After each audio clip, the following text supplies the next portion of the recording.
Okay, how to win a race. Now, when I started running, I got into 5Ks and 10Ks.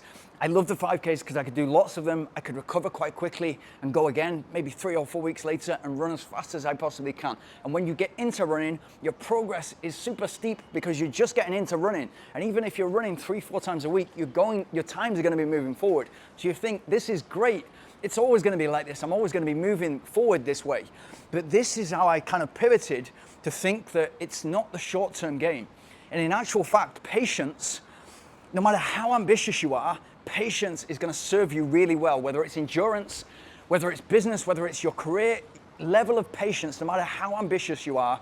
And I was super ambitious. I wanted to win the biggest races in the world, but patience was the key determining factor on how I got there. When I tried to take shortcuts and tried to get a little bit faster here by doing this and that, always ended up injured. And that's why running is the perfect metaphor for life, because it will find you out. It's not like burnout in the workplace or in your career. It won't creep up on you.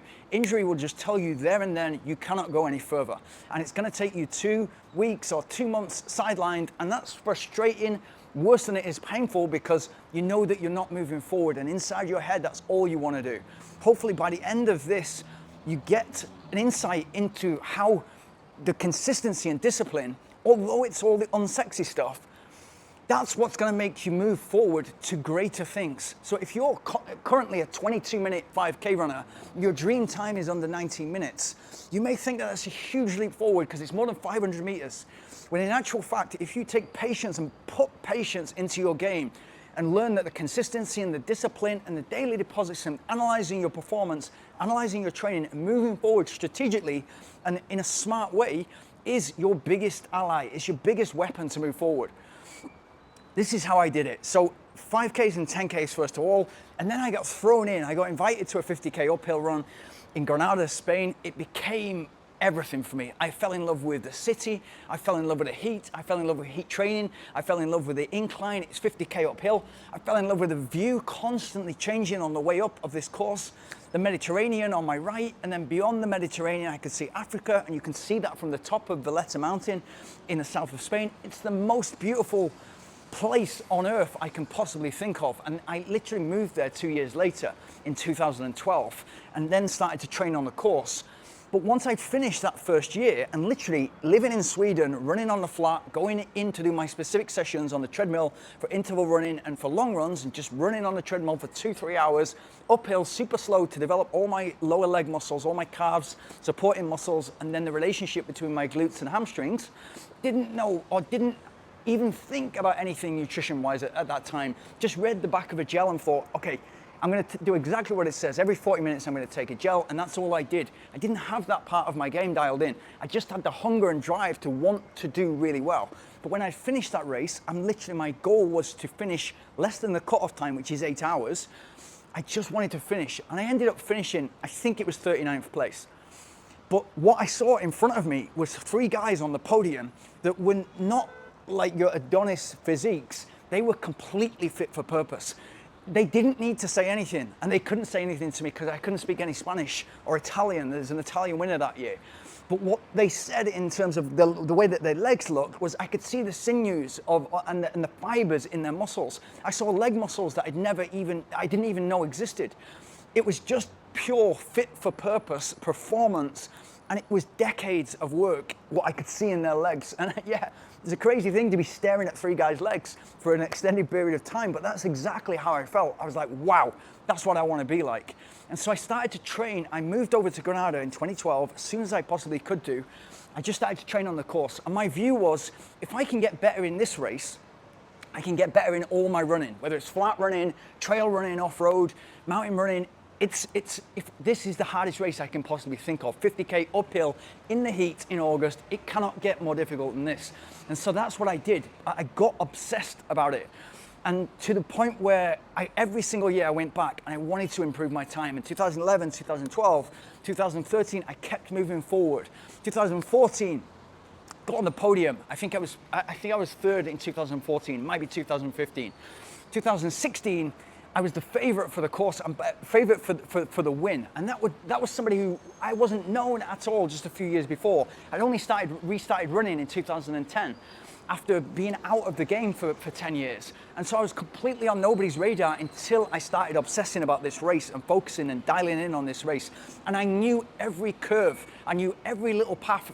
I knew the start, the 10K, it's only 3%, so it feels flat. I knew the first climb that it's super steep and it makes the rest of the mountain feel steep, because for the first 5-6K, I'd done that climb so many times, both running and cycling. I knew every curve, when to let up and when to kind of get my breath back because it was super steep, when to push because there was a less gradient and more flat pace and I could make up time. I knew everything to do. And when I failed in 2016, and it couldn't have been a bigger and a better wake-up call for me, because that failure in 2016, it was the only year I didn't finish. After 43K, my stomach just said no, my body just said no, and literally, it wasn't my stomach or my body or my muscles that stopped me, it was my mind. I was so all in that race that it was literally either win and break the course record, or that was it, I was gone. And as soon as these boxes started to get crossed out, you're not going to win the race, you're not going to set the course record, and actually you may struggle to even get in the top 10. I lost my mind and literally gave in.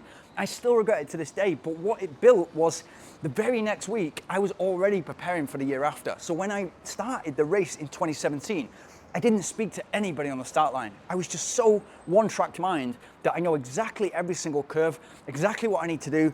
There was a strip on, like a plaster strip on the inside of my forearm. There was my checkpoint times for each corner that I knew that I needed to hit in order to break the course record. And I hit them. And because I'd done all my training in the midday heat, 7 o'clock in the morning felt really easy, even at 25, 30 degrees Celsius. And so I was flying in that race, and I just front run the whole thing, and to a point where lots of people were thinking, he's gonna give in again, he's gonna give in again. And I just had the bit between my teeth, and I could not have failed that year. And I remember all the way being very, very comfortable in myself, because I was learning then what a lactate threshold what test was, how to use my lactate training in order to improve my zone 1, zone 2, and zone 3, where I can actually be for 4 hours and not go into the red and still be moving forward. I actually had to work really hard for a very short amount of that time, because I got the course down. And I knew every curve, I knew how the race would pan out, I knew where to go strong. I was passed after 35K by Christabel, who has won the race once or twice, and he's a super strong athlete, but I just knew that he's way ahead of schedule and shouldn't be anywhere near. And when he passed me, I remember looking at him and thinking, he's not gonna make it. Eventually, I think he came in 3rd or 4th, but it was just so one-track mind that it couldn't not work out. But what that led me to in a 7-year period or an 8-year period was that led me into being a fast marathon runner, and it led me into being a fast 100K runner. That got me on the England team, and it got me on the Great Britain team. So this one race, Subida Alfica Letter, and this is where you can get your one race that can lead you wherever you want. You get something that you can focus on. It might be a KOM on Strava, but if you get something you can focus on and really go towards and train towards and get better at and gradually improve your time over and over and over again, then that can lead to great things in other distances, whether it's 5K, 10K, half marathon, marathon. It led me to be a decent half marathon runner. It led me to be able to run 5K intervals in faster than I thought I ever would. It led me to be able to run 6:41 or 6:42 for 100K.